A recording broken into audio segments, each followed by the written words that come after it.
Recording in progress.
This meeting is being recorded.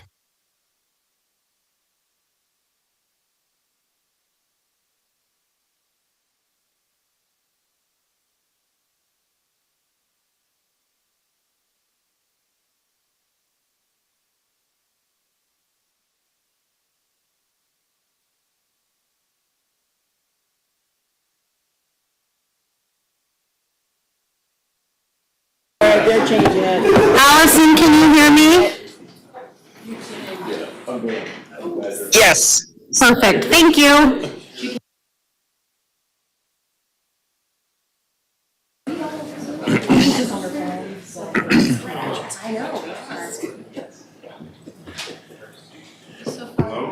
It's 6 o'clock. I'd like to call our regular city council meeting to order. Before we start, please, anybody, please silence your cell phones. Appreciate that. And we have a couple of excused absences tonight. Mr. Alcantara is gone, and Ms. Mosier is sick. So, Madam Clerk, please call the roll. Mayor Cooper, Here. Deputy Mayor Alcantara, Councilmember Allen, Here. Councilmember Carrington, here.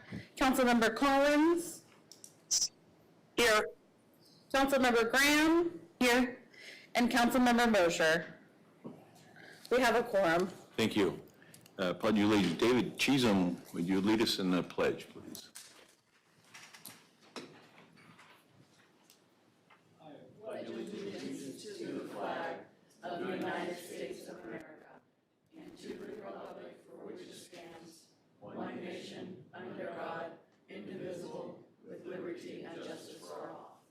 Thank you. Back to the council wishes on the agenda, please. Move to approve. Second. Any discussion, questions, concerns? Madam Clerk.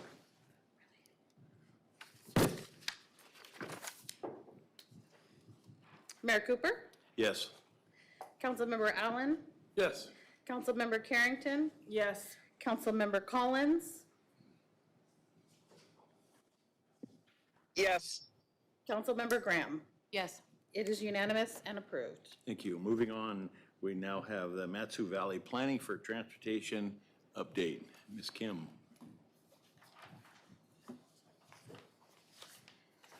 These are for you guys.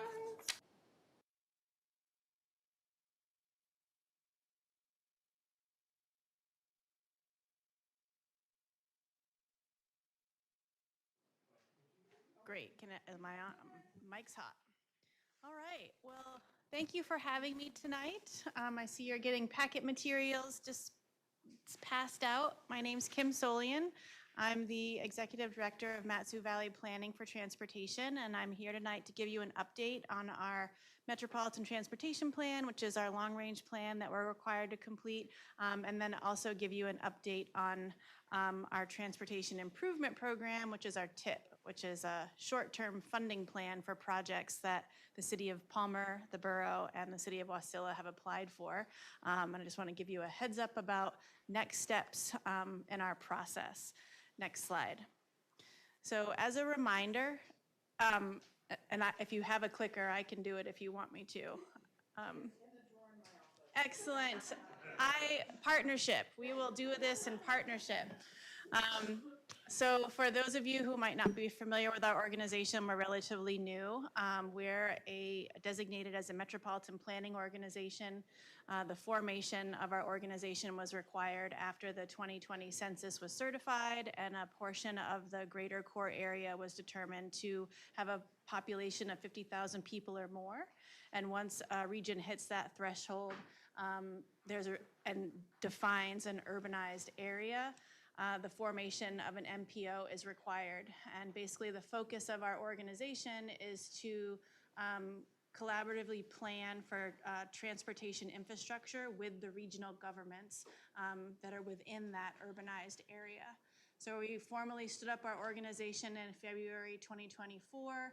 We're a nonprofit. We're governed by our 7-member policy board made up of Mayor Cooper from Palmer, the mayor of Wasilla, the mayor and manager of the Matsu Borough, 2 tribal transportation representatives from Chickaloo Native Village and Kanik Tribe, as well as the deputy commissioner of the DOT. So that's kind of just a little overview of who we are as an organization. We have 4 professional staff, and most of the work we work in partnership with consultants. I guess I didn't also say that we are not only federally required, we are federally funded with a non-federal share match provided by our regional governments to support the planning activities that we're responsible for. So I wanted to update you tonight. I think the last time I was here, I introduced the Metropolitan Transportation Plan to you all and let you know that we are announcing our call for projects. Our Metropolitan Transportation Plan is a long-range transportation plan. It serves a 20-year horizon. It looks at existing conditions of our transportation network and identifies safety issues, congestion issues, connectivity issues. It also looks at population growth and economic development. And then we use that information to assess the network, create some goals for the plan, and then create evaluation criteria that supports project nominations from the municipal governments on our board. Annually, we will receive about $10 million a year to support transportation infrastructure projects and planning activities. And so that $10 million plus the non-federal share is what we will program year to year. And I'll talk more about that in a second. Next slide. So as I mentioned, I think I was here in January. We kicked off our open house and a community survey about what the public wanted to see for transportation infrastructure. We also launched a map, interactive map on our website that allowed the public to comment on areas of concern, safety issues, where they'd like to see connectivity, and we collected those comments. We also launched our formal call for projects, inviting the city of Palmer, Wasilla, and the borough to apply for projects. The public call for projects, or the formal nomination period, was open for just over 30 days.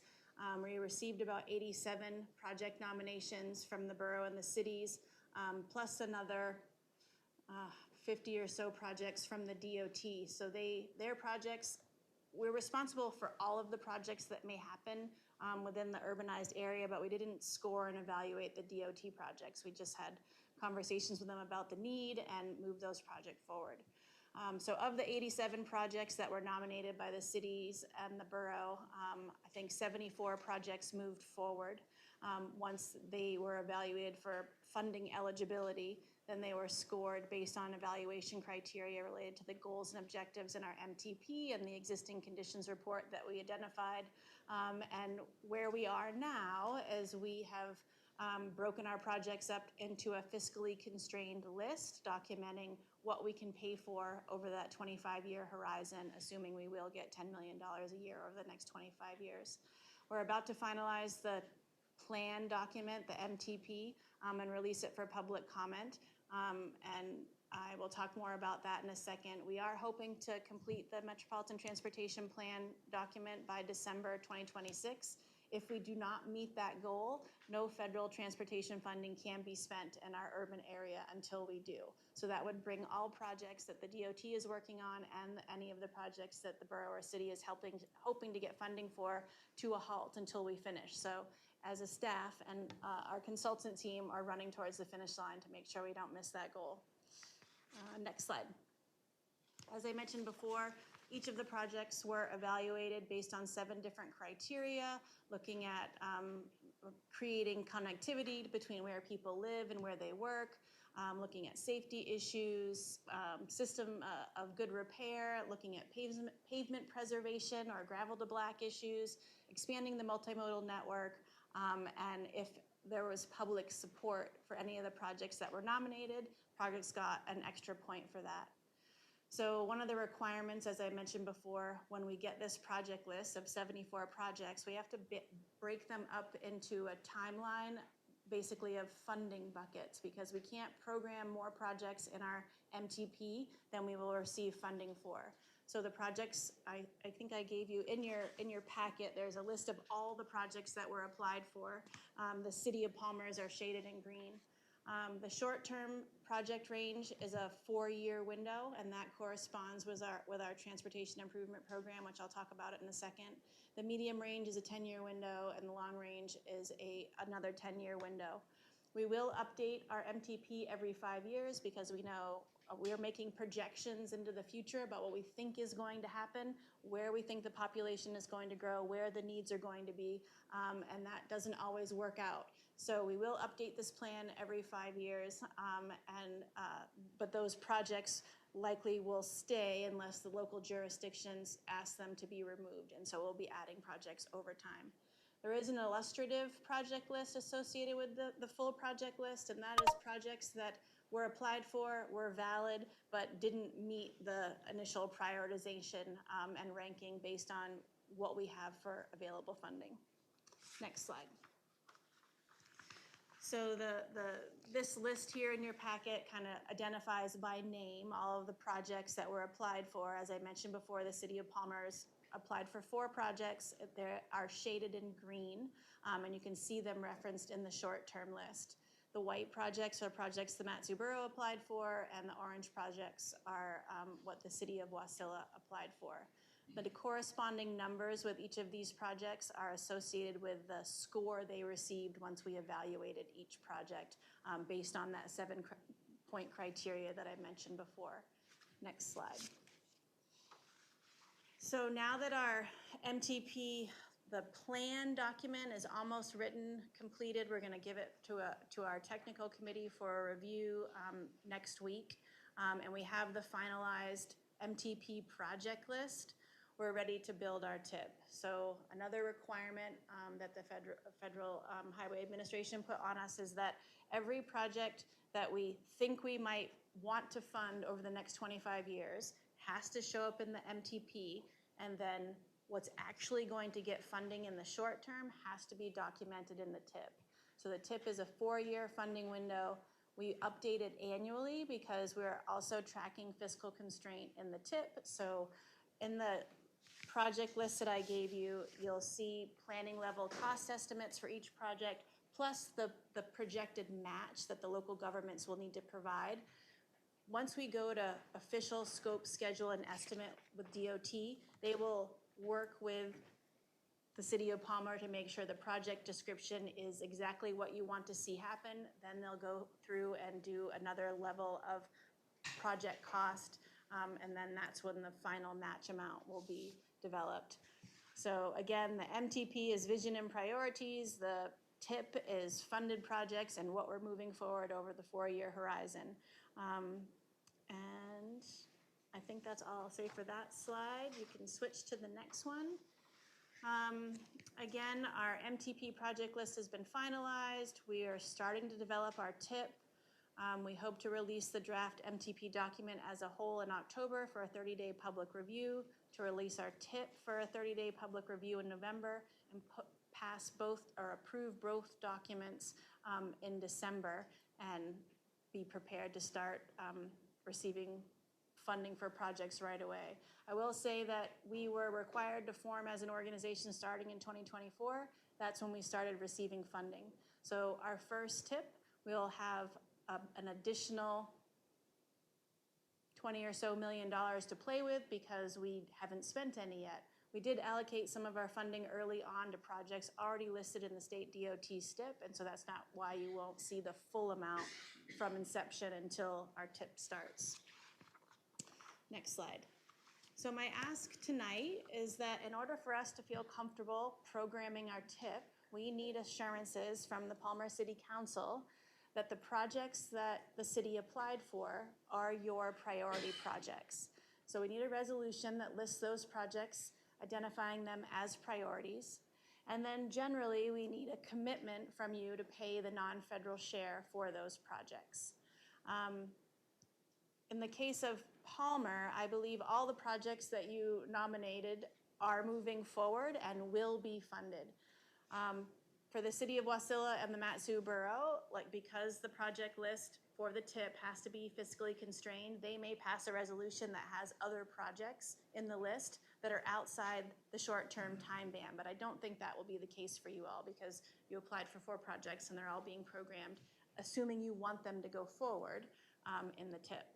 So that's really why I wanted to come tonight and let you know that we need that resolution. We're hoping to have it by September. We've started to build the bones of the TIP right now and have started, placing projects in a time ban. So the TIP is 4 years, and thinking about when your projects would go forward.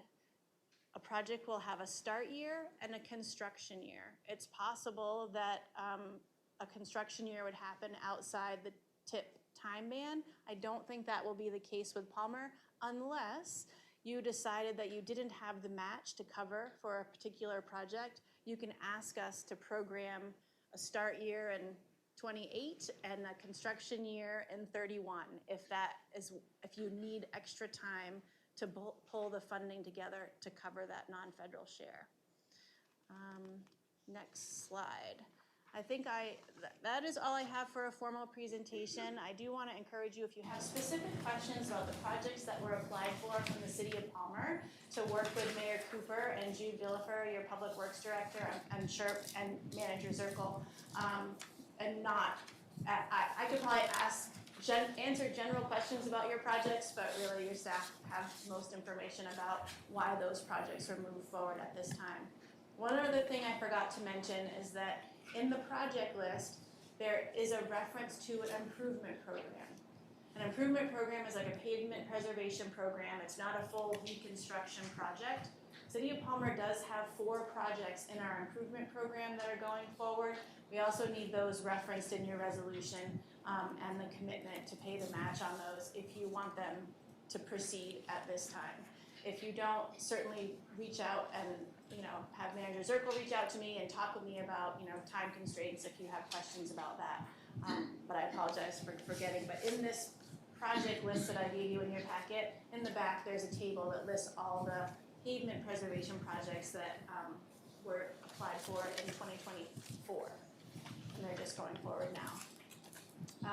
The only other thing I gave you in your packet was a handout about how MVP is funded and where our project funding comes from to help if you had any questions with that. Just wanted you to have that documentation. And I will pause there and happy to answer any questions if you have them. Any questions? I do have a comment to, and I know that I mentioned this to the council before, that I have the resolution, that I am working on that. And we will be getting that on. As you know, the match is only 9.03%, I believe, is what we pay. The current project listing is planning estimate is $7.5 million. So our sum total is $690,000 approximately on that, which is, a pretty good deal. Take it to Las Vegas. And for those who don't remember what they are, the four East Auckland, all the way from North Alaska Street, all the way down to the railroad right-of-way. North Bailey from Beaver Street all the way up to Eagle Street. Rempel, which is a bigger project, it's a $1.5 million project. And then I think, I guess that's it. So, yeah, so, to get $7.5 million for $690,000 is a pretty good deal. So, any other questions for, yes, ma'am? I just had a quick question, and we can talk about it later, but did any of the Arctic Ave changes? It doesn't look like it's on the other list either. And is that not in part of this at all? That's a different whole wax. Okay. That's a DOT project. Okay. That they're doing that, and, we're still working on getting them to come out here and talk with us, and Okay. so we can show them that, so. Okay, thank you. Yeah. Anything else? Thank you, ma'am. Thank you. Palmer Community Foundation.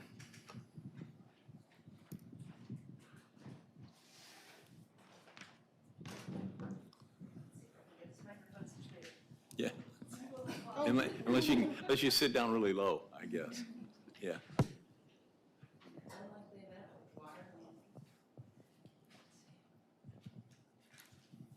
Is it still on? Yes. Is that okay? Yeah. You can hear me? Yes. Okay, great. Thank you very much. It's great to see everybody again. I'm Saunders McNeil. I am the advisory board chair of the Palmer Community Foundation. And the last time I was here, I promised that I would come back and give you a report about our grant awards from this year's Palmer Community Foundation applications, or applicants. So here's some interesting statistics that I think you might find helpful. And to please remember that Palmer Community Foundation supports self-reliance and resilience in Greater Palmer and the Matanuska watershed communities now and into the future. We awarded 5 grants out of 22 requested.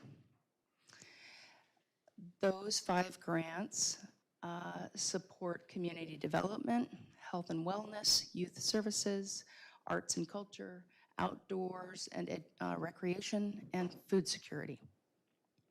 The organizations were Alaska Pacific University Kellogg Farm, or Kellogg Campus, the Alaska Tilth Farm Co-op Supplies Project.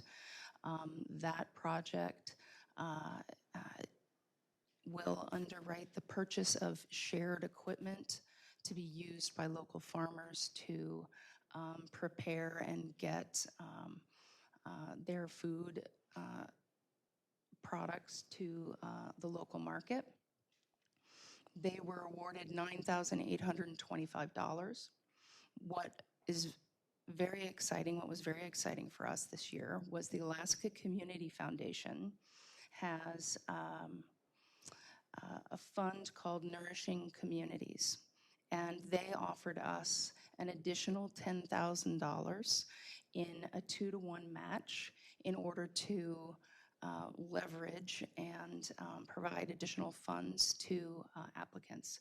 So any applicants who were addressing food security and food access were eligible for the matching funds. So while Palmer Community Foundation was only able to award $3,275, it was matched with an additional $6,550 for their total award. The same is the case with the Matanuska Community Farmers Market. For their project Caring for Community mutual aid discounts, and those discounts are provided to people who are eligible for additional support through a discount program, and Palmer Community Foundation was able to award $1,725 matched with an additional $3,450 for a total of $5,175. Also to remind you, on average, our grants, I mean, they sort of spread from $500 or $1,000 to about $5,000. The Matsu Sentinel received $1,007. It was very specific for the Palmer headquarters. And that was for technical equipment, monitors, those kinds of things in order to establish the office here in town. The Palmer Museum of History and Art was awarded $5,000 for a permanent digital kiosk exhibit, and please, you can go and check that out once that's in place. And that will be there permanently, and they are building their digital materials in order to be able to kind of provide educational information to both local folks and all of the visitors coming to our region. Then Valley Mountain Bikers and Hikers was awarded $4,108 for renovation of the Palmer Bike Park. Mayor Cooper confirmed for me that the bike park is actually not quite within the city limits, right? Just outside the city limits. Otherwise, I would be able to say to you that all 5 of Palmer Community Foundation grants that we awarded this year are in the city of Palmer district jurisdiction. Some other statistics too, and I really kind of want to point out the power of a local community foundation or a regional community foundation. And that is what we offer in a capacity to leverage funds. So the Palmer Community Foundation, our total award amount available this year was $15,115. It's very specific, kind of based on formula for what we draw off of our interest for on the corpus of our grant-making endowment. With the additional $10,000 from the Alaska Community Foundation, which also to remind you of whom we are an affiliate,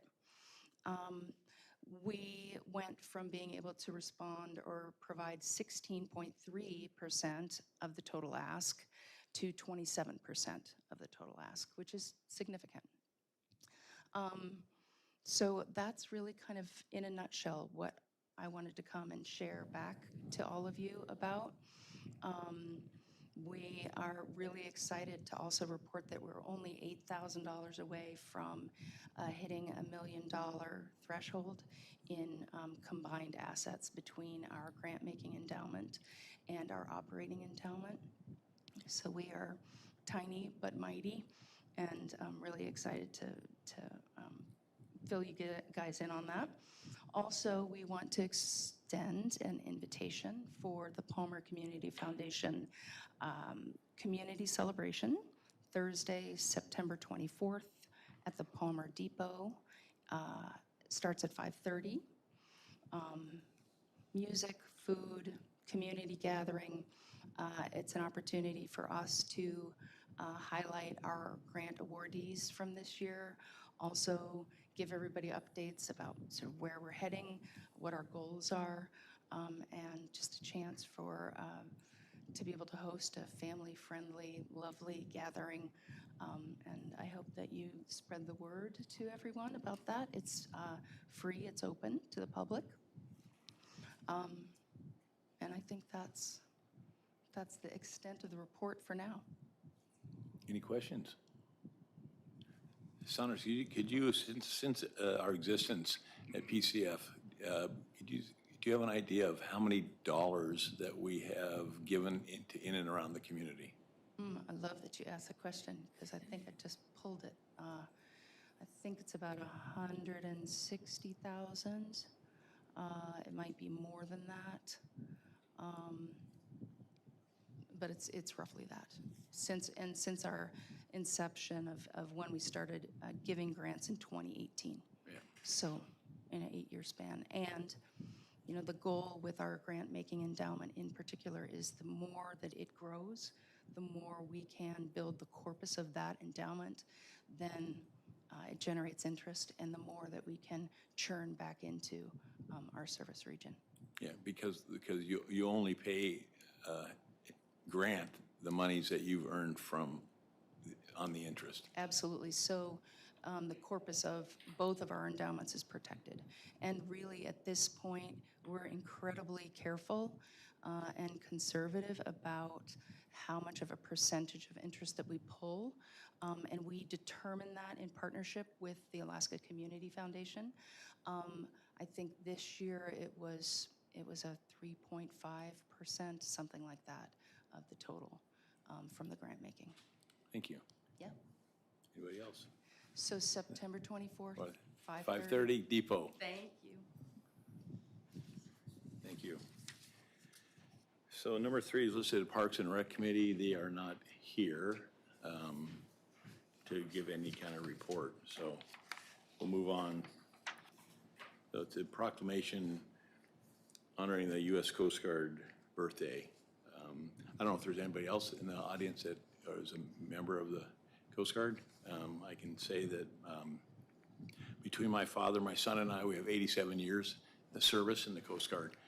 So I'm pretty proud to read this. Proclamation honoring the 236th birthday of the United States Coast Guard. On August 4th, 1790, the United States Coast Guard establishes the Revenue Marine Service by an act of Congress signed by President George Washington, making it the nation's oldest continuous seagoing military service. And of the 236 years, the men and women of the United States Coast Guard have faithfully served our nation by safeguarding America's maritime interests, protecting lives at sea, securing our ports and waterways, enforcing maritime law, preserving marine resources, and responding to emergencies with courage and professionalism. Alaska's vast coastline, navigable rivers, and maritime economy make the United States Coast Guard an essential partner in ensuring safe navigation, conducting search and rescue operations, protecting the marine environment, supporting commercial and recreational maritime activities, and strengthening the security of our state and nation. Members of the U.S. Coast Guard, including active duty personnel, reservists, civilian employees, auxiliaries, veterans, and other families, exemplify the Coast Guard's core values: honor, respect, and devotion to duty through their selfless service and unwavering commitment to the public. And the City of Palmer proudly recognizes the invaluable contributions and sacrifices of Coast Guard personnel, both past and present, and expresses its sincere gratitude for their dedication to protecting our communities and preserving the freedoms enjoyed by all Americans. I hereby proclaim August 4th, 2026 as United States Coast Guard birthday in the City of Palmer, and encourage all residents to join in recognizing the celebration of the 236th birthday of the U.S. Coast Guard, honoring its proud legacy of service and expressing appreciation to all who have worn and continue to wear the Coast Guard uniform. One other kind of note of interest, people think that the Coast Guard just does our coast. My son's last duty station, he sent his crew over to Iraq and Iran. They were in the Gulf War. I'm sure you all know that during World War II, the boats, the landing craft were piloted by U.S. Coast Guard personnel. They also had the river boats in Vietnam. And through all of this, currently the Coast Guard only has 40,000 people in it, smaller than New York Police Department. So I think they're doing a pretty bang-up job. So thank you. All right, moving on, City Manager's report, please. Thank you, sir, for your service in the Coast Guard. We appreciate you. All right, Celebrate Palmer was a tremendous success, and while the beautiful sunshine certainly helped with the event, it certainly wasn't possible without the dedicated volunteers who gave their time and energy to the event. And a special thank you to Emily Sakis for organizing the children's games. That was a fantastic addition, and hopefully we can have them for years to come, because our youngest attendees were certainly the most entertained. And Palmer Fire and Rescue recruitment continues for the fire chief position. That recruitment will close on Monday, August 3rd, so I encourage any qualified and interested candidates to apply before the deadline. And more broadly, if anyone is interested in working for the city of Palmer, our current job openings are available at palmerak.org under current employment opportunities, and we're always looking for talented people to join our team. I'm also happy to report the Evergreen Avenue Road project is now open ahead of schedule by almost a month. While we're still doing some smaller punch list items to complete, like some hydro seeding, this is a tremendous accomplishment and a testament to the hard work of the contractors, our staff, and everyone who was involved in that project. And thank you for delivering that project ahead of schedule. Cedar Avenue improvements are continuing as well. We are experiencing a slight delay in the schedule of about 8 to 10 days, but work is moving forward, and we appreciate everyone's patience as we continue that work. As everyone can see, the library reconstruction project is moving along nicely and is also on schedule for completion next summer, 2027. And finally, if anyone can believe it, I'm thinking budget. We start budget season in City Hall and Finance in August. So that's where our head's at for the next few weeks. Please give the Finance Department, the directors, some grace as we are looking at numbers and crunching them and getting ready to present capital projects list to the council here in October. Thank you. Any questions to the manager? All right. Moving on, my report. Just a number of outings. A ribbon cutting ceremony at Northern Bank went really well. I think it was probably one of the most well-attended ribbon cuttings, and I think it's because Big Dipper had free ice cream for everybody, which was really nice. Coffee Connection with the Chamber, I believe it's the third Wednesday or Thursday of every month, and I attended that this month. Combs Insurance had their annual celebration where they handed out same thing, ice cream and cookies and hot dogs. Met with the mayor's managers meeting, was at the borough this month, and just discussed a lot of the things that Kim had mentioned about the projects that are going on in and around the borough. The DOT were there, and we're still discussing the Arctic to Fishhook, and then Arctic to the bridge projects, and trying to get them to come out so they can see the error of their ways and some of their design flaws. Met with Planning and Zoning last Thursday at their monthly meeting. I also had a meeting with a municipal planning organization, and as a manager mentioned, Celebrate Palmer was a huge success. We ran out of hot dogs twice. We kind of based it off last year and bought 150 hot dogs, and they were gone in an hour. And so I went to the store and unfortunately only bought 56 more, and they were gone before I sat down. But it was an excellent event. And you can thank, Janet Kincaid helped got the vegetables from Vanderweel Farms.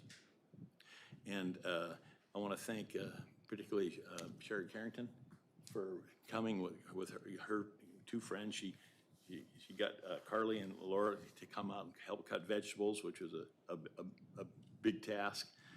Eilish Van helped, set up the depot.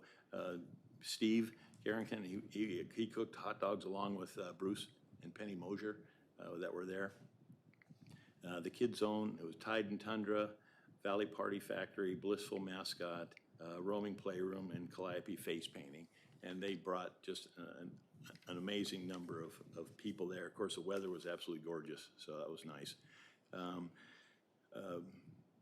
This Saturday, for those people who remember, our former police chief, Russ Boatwright, his memorial will be held at the American Legion in Wasilla. And then tomorrow, the library end of the season is their reading program. the party is gonna, they're gonna have that. And August 28th, there's a group from Soroma that are coming over for a week, 10 of them. And I guess I'm happy to say 7 of them are over 65. So, and it's the previous mayor as well. He's 88 this year, and he wants to come to Palmer and see it, kind of like one last time. So that's what I have. Any questions? Madam Clerk? I just want to remind everybody that candidate filing period is currently open. We have 3 seats total available. We have 2 3-year seats and 1 1-year seat. It will be open until Friday at 4 o'clock. The 4 o'clock part is very important. And then, don't come after 4, I'll have to reject it. So yeah, so it's open till Friday at 4 o'clock. And then I just want to remind council members that AML is in Fairbanks this year. It's in August. It's the 27th and 28th. I sent out an email. Some of you have already responded. I'll send out another email because I need to know who's going. That's all I have. Any questions? Madam Attorney? Okay, now I'll try to read my own handwriting here. Leslie Mead, City Attorney. I'm going to give you a non-exhaustive report on what Anna Crary and I have been up to since the last meeting. If you have questions, just interrupt me, please. We've continued to assist the city with record reviews and record requests, specifically for the fire department in the last couple of weeks. We've been working with the airport folks over in the manager's office on grant review and certifications for FAA grants. We worked with the clerk to prepare for city council meetings, including when requested to review some of the meeting minutes and agendas. We've worked with the clerk on records retention schedules and reviewing documents that are ready for destruction. We have looked at some draft ordinance language related to a rezone that was considered through the planning department. We've been working with the finance director on delinquent sales tax collections and accounts. And we've also been working generally upon request to interpret code, analyze provisions of the code. In particular, the last couple of weeks, I wanted to note that we've been working with the Community Development Department on some permitting questions. And then, to no one's surprise, we've also been looking at residency provisions in the code to make sure that we're all on the same page on how those ought to be interpreted. I wanted to give you an update on the one pending city council and city litigation matter that we are handling. The Borgford complaint that was filed earlier this spring. Our deadline to file an answer was the 23rd of July. We did file an answer on the 23rd. It's been received by the court, has not yet been docketed due to what I understand are some delays in the clerk's office, which means we also don't have a pretrial schedule yet. I was hoping to be able to report with that today, but we don't have it. So hopefully by the next city council meeting, we'll have a schedule for that litigation matter. Any questions? That would be the court clerk's office. Oh, yeah, not your city clerk. So, yes. I mean, I get all their phone calls, but still. No, that's right, the Palmer Court. Yeah. Thank you. Moving on, item G. Item participation. Sign and state your name, 3 minutes per person. Council meeting rules protect your right to testify and be heard even if others in the room disagree with you. Council meeting rules also ensure that those attending can express their views if they do not interfere with the rights of others to see and hear the proceedings. At all times, order and decorum will be maintained in keeping with the civility and dignity of the legislative process. Please be respectful during audience participation. No disruptions to city business or threats of any kind will be allowed. Individuals who cannot follow these guidelines will be removed. Any threats against others could result in criminal prosecution. Again, please sign in, state your name, in 3 minutes per person. I have Alice. Good evening, everybody. I'm here to thank you all for partially funding the Bright Lights book project Summer in the Parks program. Our other funders were the Matsu Health Foundation, the Palmer Lions Club, and the Rasmussen Foundation. Our mission was to make books accessible to appreciative readers with the goal of raising local literacy rates, which was partially through outreach. And this program definitely complemented this goal. The program began on June 1st, alternating sites, buggy and amusement parks, Monday through Thursdays, and the side yard of the Palmer Visitor Center, on Fridays. And we were there, rain or shine, because we believed that consistency was key. Our daily curriculum included story time, hands-on activities, team building, and book selection. And our carefully thought-out curriculum included plants, worms, spiders, ants, dinosaurs, bones, fossils, motion, balance, and we're gonna conclude with reading.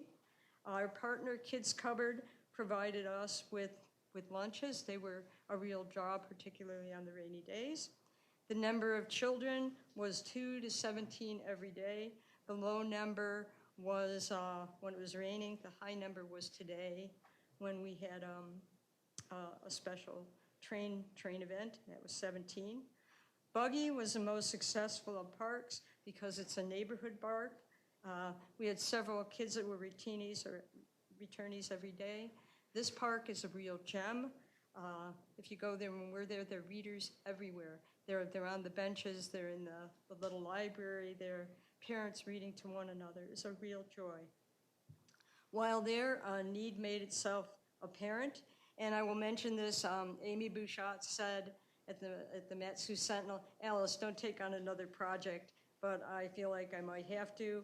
You need hedges or trees to reduce the highway noise, and it would be nice to have a picnic shelter like the one in Amusement for the rainy days. People will come even out in the rain and sit at those picnic tables.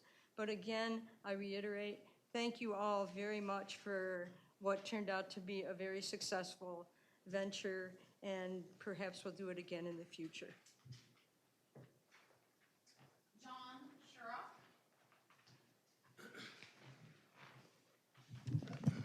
Shurock. Good evening. I'm John Sherrock. The airport advisory meeting was canceled last week. It was good seeing a couple of you guys there. Many of the questions I'm asking here were for them, but I think you should all be asking these questions as well. Now, at the last council meeting, when the airport appraisal was presented, I immediately noticed and pointed out to you that the appraisal states that it assumes there are no restrictions and no easements on the golf course tracks, and that the appraisal is hypothetical. Now, I would like to know if the FAA is aware you're using a hypothetical appraisal that does not account for things like obstruction-free zones, building height restrictions, flight path restrictions, or environmental factors like, is the bluff stable? How close to the bluff can be developed? And what about the wetlands on the track? Documented heavy mitigation costs, DOT 4F protection, or even setback from surrounding neighborhoods, farms, and roads. There are more questions like how much leasable land space would be needed for access roads, taxiways, or parking areas. All of those areas have no lease value and only maintenance cost. These restrictions are well documented and accounted for in prior master plans by HDL Engineering and the Army Corps of Engineers, but are not accounted for in this hypothetical appraisal. Why not? This information is readily available on the City of Palmer website. And how can the same FAA or environmentally restricted areas that cannot be built on be appraised as commercially available for lease or sale? Similar restricted or undevelopable areas on city airport property have very low lease rates and are currently being used for sod or hay at $65 an acre or 1/10 of a penny per square foot. So why then would these same undevelopable areas require 22 cents or possibly 34 cents per square foot for the golf course lease?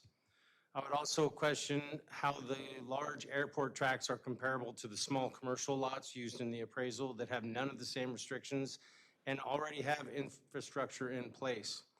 I think it's also important to note that the golf course tracks are not commercial property. They are zoned public property and cannot be sold for development and have to remain under strict FAA regulations. During an airport advisory meeting this spring, it was stated the correct lease calculation is 6 to 8% of the appraised land value annually unless the rate is minimized for the public good or recreation. The Mat-Su Borough values the golf course lots at a little over $1 million or roughly a $60,000 lease, which seems far more accurate with historical FAA approval.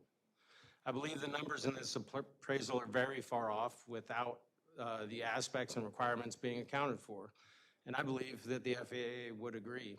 But for argument's sake, hypothetically, these tracks might be worth what is being suggested, but only hypothetically if the airport was not there. I'll read the rest of this next go around. Thank you.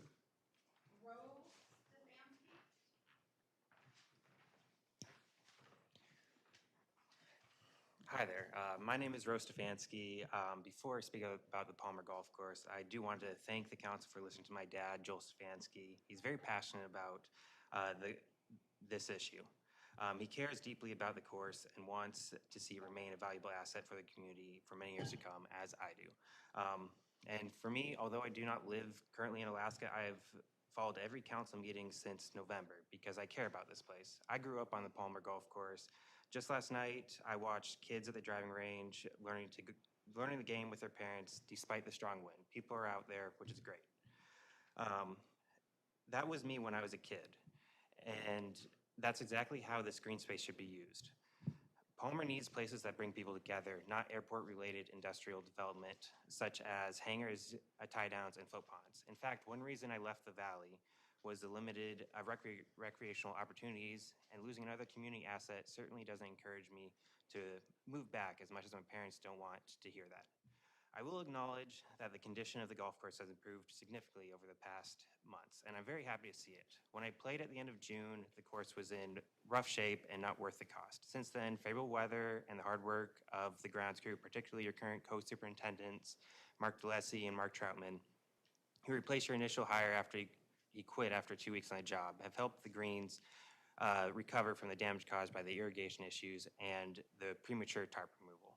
However, the course shouldn't have been in this place in the first place, and that's a result of the council and the city manager's mismanagement of this entire situation from the start.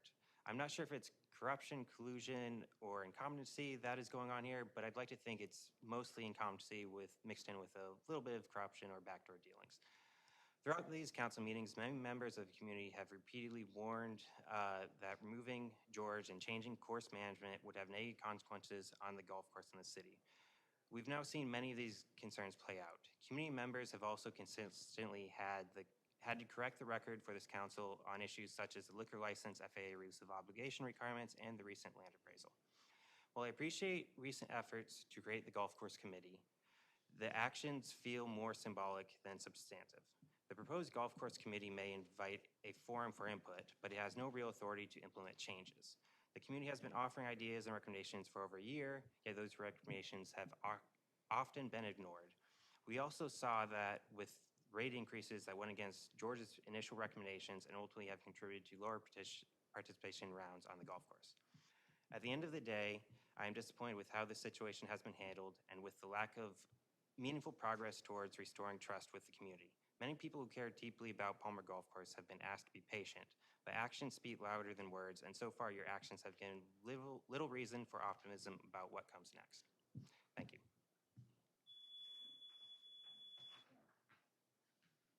Bruce Brown, did you want to get up and speak?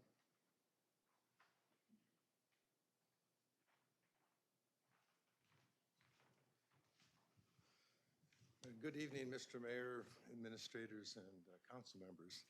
My name is Bruce Brown. I just came to pick up an application to run for election for the council, but I noticed there was also the Rempel Street, where I have lived for 20 years, is up for improvements.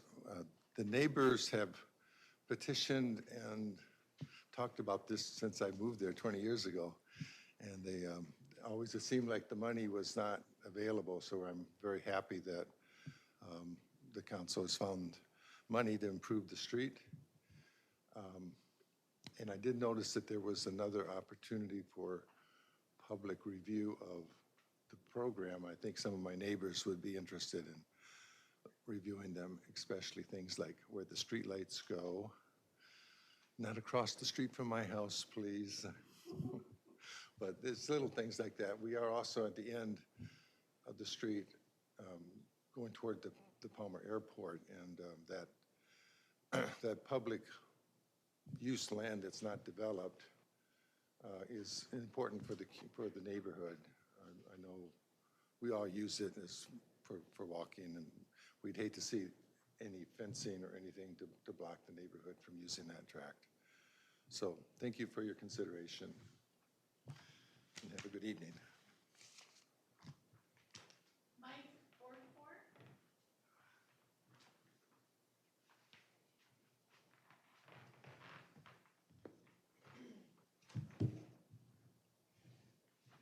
Good evening, everyone.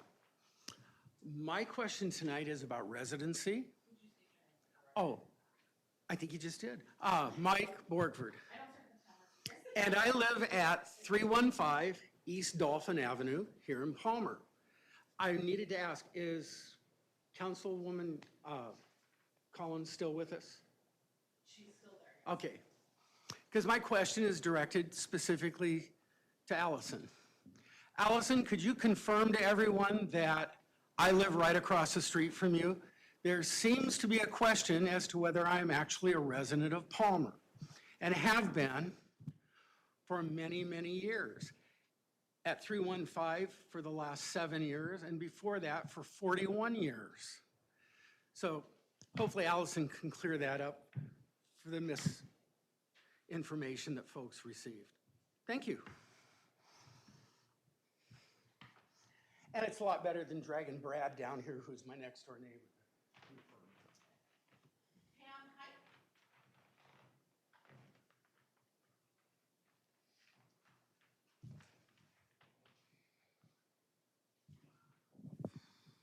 Hi. I am a volunteer with Bright Lights Book Project. Have been pretty much since its inception. Yes, Pam Hike. And I am just here to give you maybe a feeling of what Bright Lights is all about. Some of you, I imagine, are very familiar. Some of you probably could care less. And some of you just haven't had a chance to learn about what we're doing.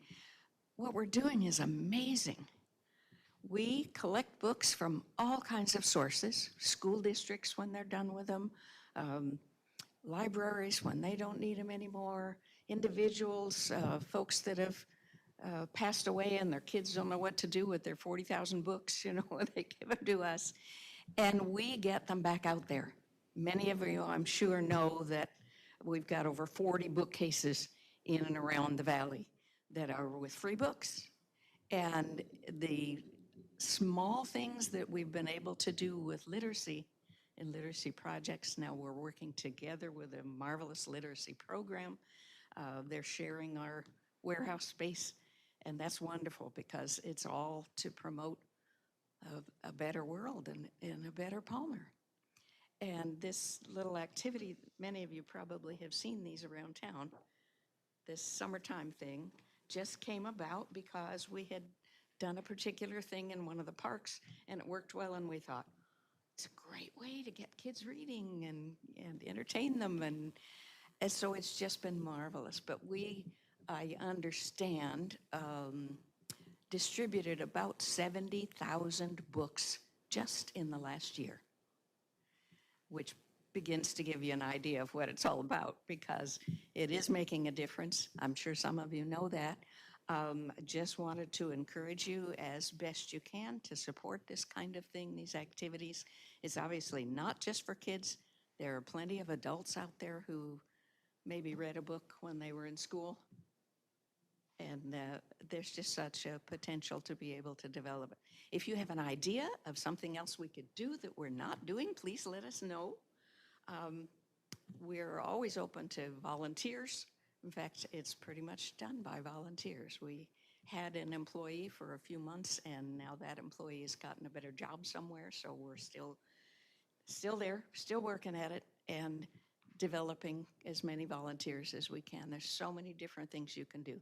If you're not the kind of person that wants to sit and go through the pages and make sure that there's no bookmarks and things stuck in them, if you're the kind of person that wants to drive around the valley, you could be delivering those to the bookcases, because we need those kinds of angels too. And I just thought it would be a marvelous opportunity to give you a little heads up on what a program which has only been around for a very few years. But it started because none of us who were volunteers at the recycling center could stand the idea of ripping up a book to make it into new pages. Thank you.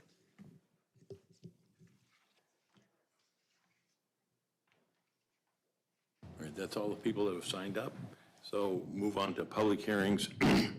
Ordinance 26-004, amending sections of the Palmer Municipal Code 3.16 sales tax to create certain uniform provisions for the collection and remittance of sales tax for marketplace facilitators through the Alaska Remote Seller Sales Tax Code pursuant to Palmer Municipal Code 3.16.300, Alaska Uniform Remote Seller Sales Tax Code adopted by reference. I'll open the public hearing. Anybody who wishes to come forward to speak on ordinance 26-004, please do so.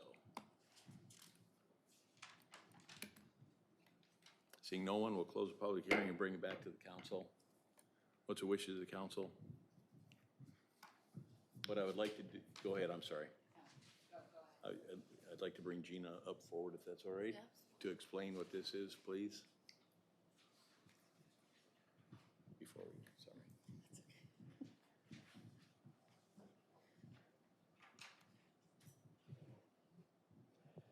Good evening, Mr. Mayor and council members. What you have here before you is amendments to Palmer Municipal Code 3.16 sales tax. Palmer has been member of the Alaska Remote Seller Sales Tax Commission since November of 2019. And it has captured a lot of the remote sales from online sales for deliveries inside Palmer city limits. So it evens the playing field for our local brick and mortar businesses. With this code changes, it has to do with the marketplace facilitators. It's the companies like Airbnb, VRBO, the car rental places. So many of these organizations have like a parent company, and the parent company would rather work with one sales tax provider than all the different small communities, so they would rather work with Alaska Remote Sellers. So this is just giving Alaska Remote Sellers the permission to move forward with this collection.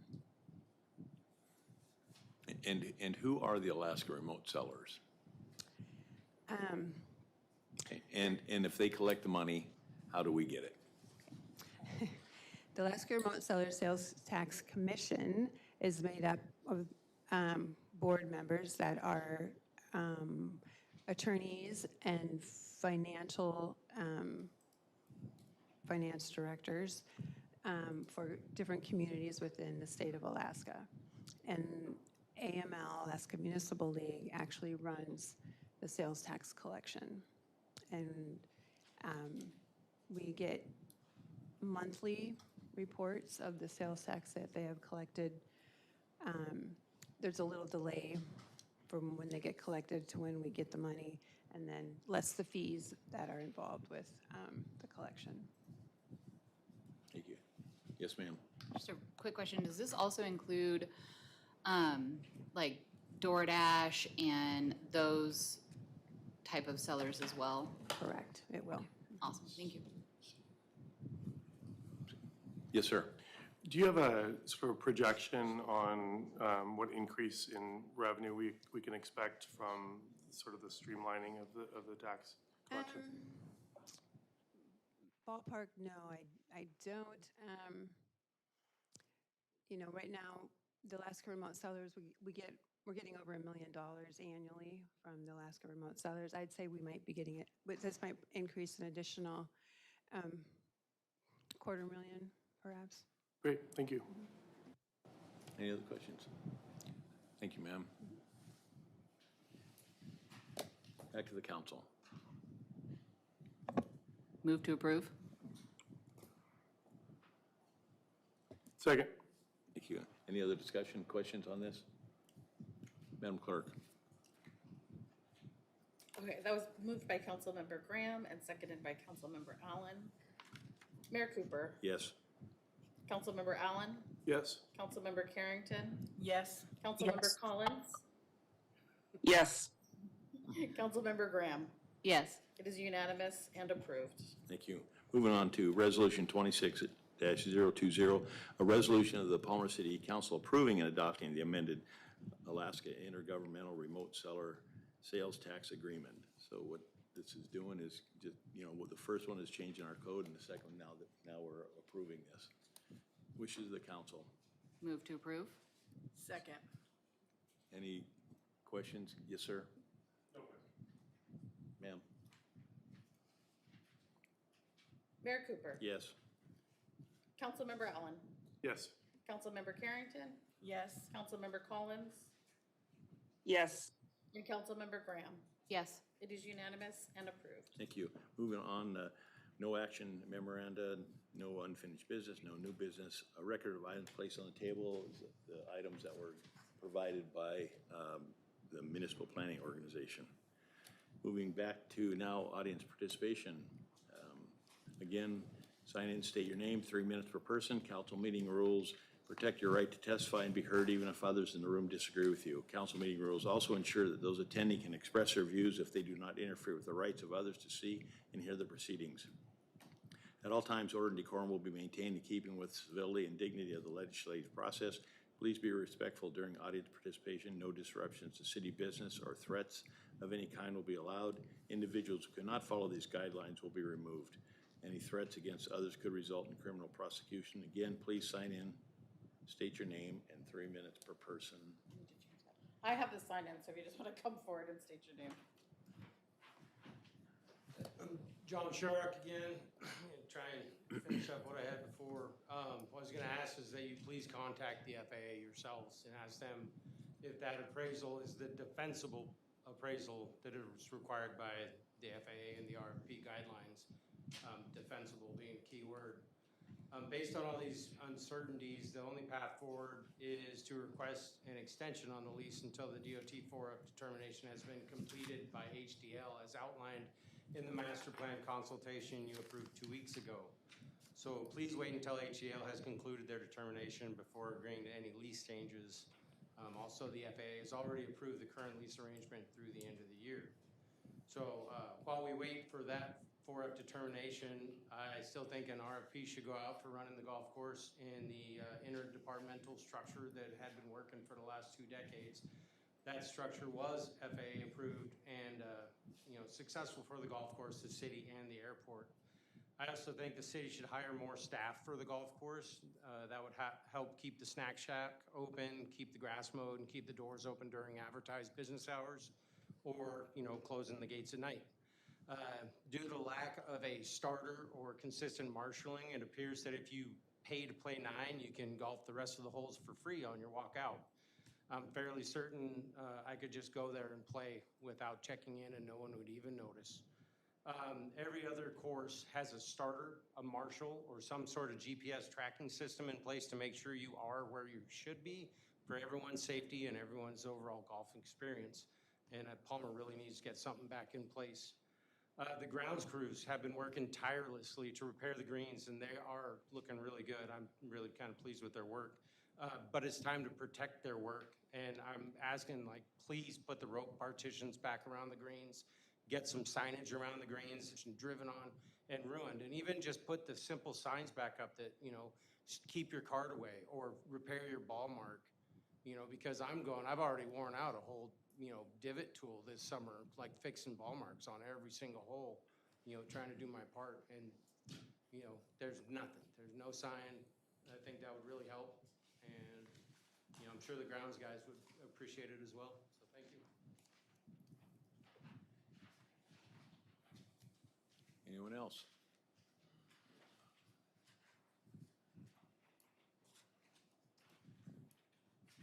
My name's Joel Stefanski, and thank you, Ro, for the kind words to your dad. This gentleman sitting in the back here, we go way back, Mark DeLacy. We planted a lot of trees in the early beginning of this golf course back in 1991. And I'm really sorry that Mark, just like me, is very passionate in keeping this recreation golf course going. And thank you, Mark, for everything you do. and Mark Troutman too, and Ray DePriest, and Dirk, and all the other people that are covering for bad decisions that have been made by this council. But there's always some good news,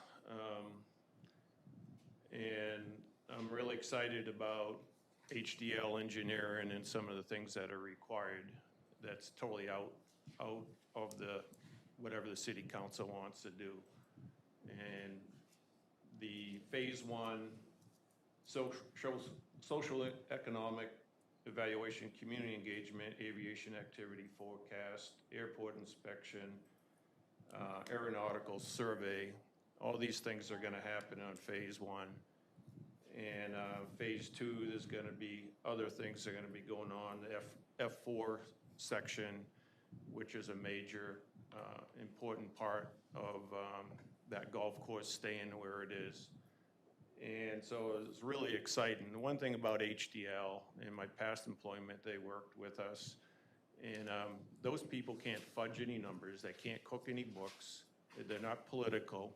They're gonna tell you the way it is because their license and their reputation. It's not like what happened, last month when we had all these executive sessions, we had to go out. At any one time, we've had 2 or 3 lawyers involved in this chambers, and yet we still have Open Meeting Act violations. Lawyers take oath of ethics, and they're held to a higher standard when it comes to court cases, and it's not gonna look too good when this court case goes further on.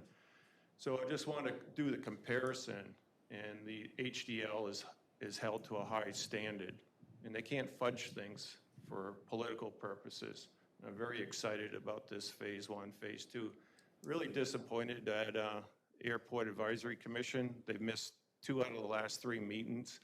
That's real critical in moving this forward. We need to do something about the advisory board showing up. Really appreciate that. But there again, we played, my family played Sunday.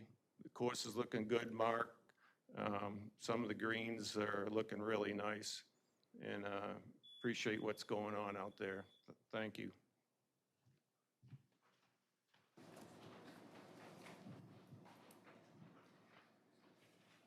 Rose Stefanski again, just wanted to read something quickly. DOT 4F is the federal statute that prohibits using land for publicly owned parks, recreation areas, wildlife and waterfowl,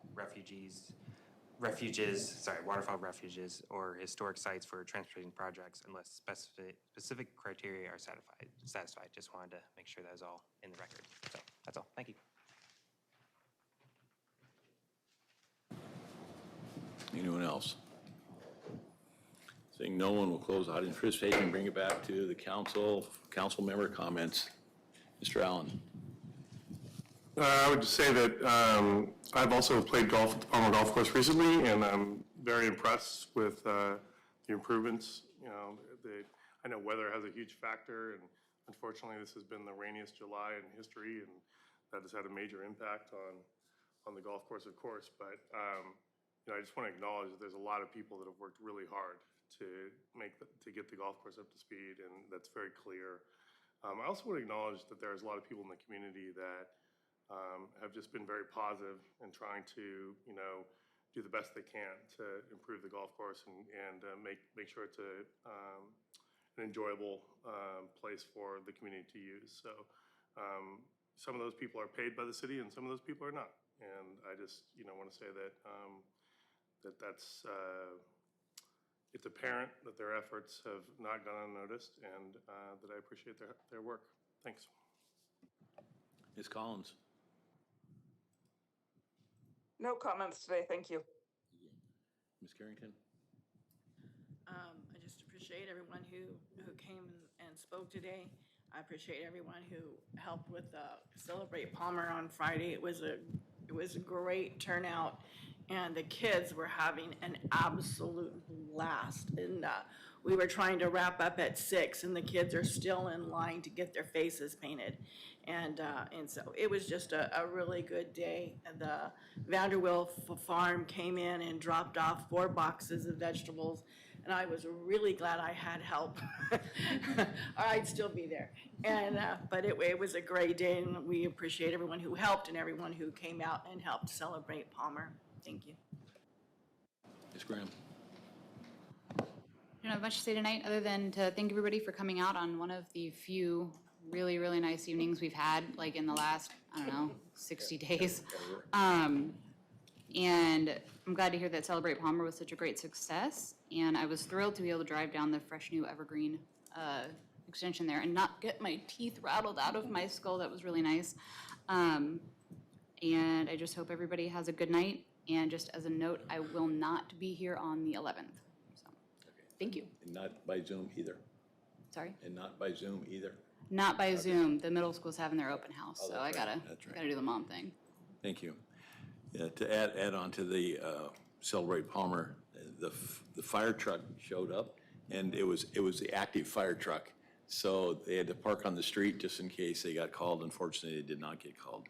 But also to add on to about all the kids, the one lady has 3 outfits that she wears. One was, I think, Elmo, and I don't remember who the first one was, but when she wore Bluey and came out, I think all the kids were mesmerized.